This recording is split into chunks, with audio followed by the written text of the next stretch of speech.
Now you can jump into identical pictures. Make sure your stimuli or your materials are the same and exactly the same. Same color, same size, same picture. 1, 2, 3. And don't you stop the music, get into it, won't you dance with me? Find a place and lose it, you can do it, won't you? Hi guys! Welcome back to ZM2J's channel. This is Jocelyn P. Mangibin, a board-certified behavior analyst and an international behavior analyst. Before we jump into our topic for today, let me just give you a quick preview of what we are tackling here on our channel. We are actually talking about applied behavior analysis. It is a natural science in which we manipulate the environment so that we can see what are the variables that directly affect your child's behavior. We are also analyzing the data that we took from the observations that we did so that we can know what are the functional relations between the behavior and the environment. All right, you're ready? Let's go to our topic for today. It's about visual, perceptual, and matching to samples skills. 3 main skills that we are training on this VPMTS. Number 1 is the visual. Number 2 is the fine motor. And number 3 is the reasoning skills.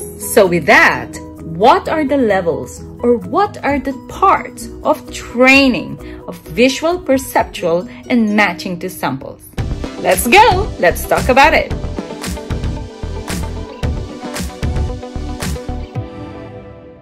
Usually on our training, right after the assessment is done, if the child is not able to follow an item for at least 3 seconds, then we need to start from there.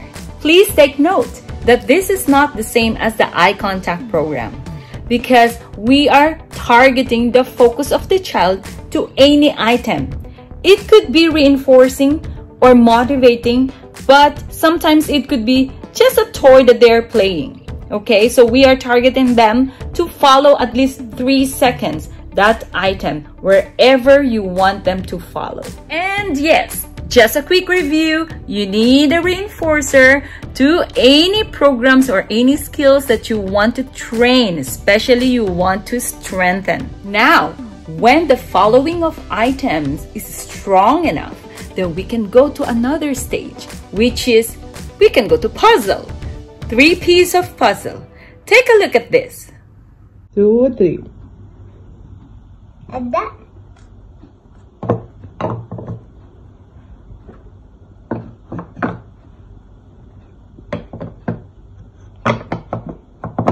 If you could notice on the video, we showed that the child already knows where to put the puzzle pieces. But some children, they don't know even to touch it, or they don't know what to do with those pieces. That's the time you're gonna train your child using the prompt. That's the next thing I'm gonna show you, how to prompt your child using physical prompts, okay? And then you can fade it out eventually. So we have the full physical, the partial physical, the shadow when light touch, and the independent, that means you don't need to prompt. This is the hand over hand physical prompting.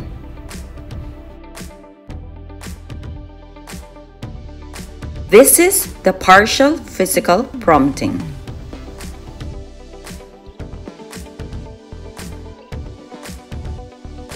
This is the shadow and light touch physical prompting.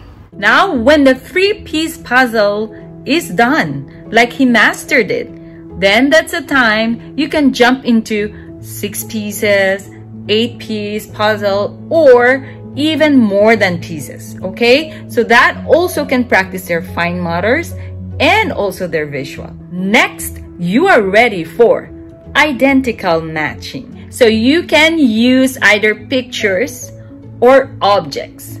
Sometimes it's easier for the child to cope up with the objects first. So identical objects, how do we do that in training? Let's take a look at this. Match. Dapat.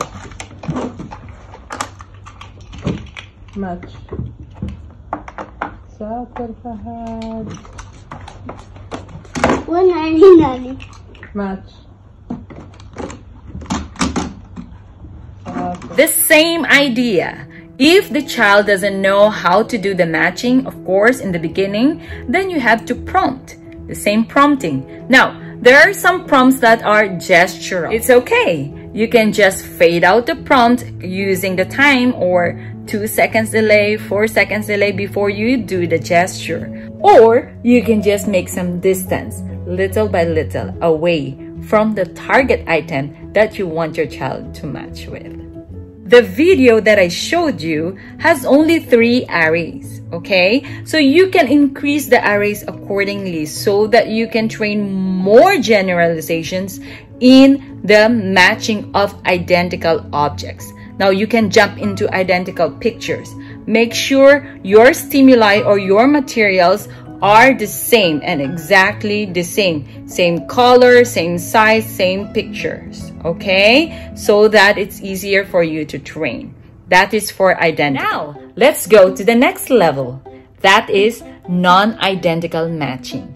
So you just have to prepare non-identical items. For example, car, yellow car versus red car. And then the other one would be the apple, red apple versus a green apple. Okay, and so on and so forth. The same idea with the identical pictures. You can increase your array, you can use the prompts, whatever prompts you want, like physical or gestural, and then just fade the prompts. Another level that you can train your child with is associative matching, which means you can pick some items that are associated with each other.